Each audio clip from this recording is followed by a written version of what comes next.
Hi, I'm Jason Crabill, Executive Director of the Decorative Arts Center of Ohio, and we're here in our lower gallery with the exhibit Essential Ingredients, Cookbooks as History. This exhibit is an incredible collection of cookbooks from the Ohio State University Library Collection.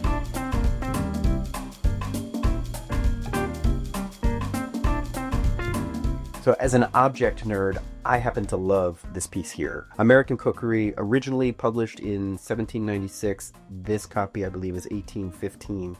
It's the first American cookbook written by an American. And what I love about it is that it's sort of representative of the democratic ideals of America at the founding. The idea here is that there are recipes in here from the farmer to folks at the top level of society, ingredients of all levels, and American ingredients, right? Cornmeal and things that would have been here at the time. And it's just a great historical document and a great piece of American history.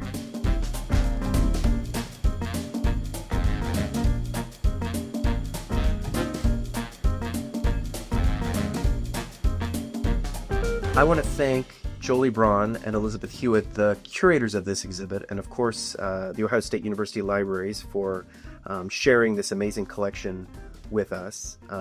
You can see this exhibit from now through January 4th at the Decorative Arts Center of Ohio here in Lancaster, and we hope you'll come and enjoy it.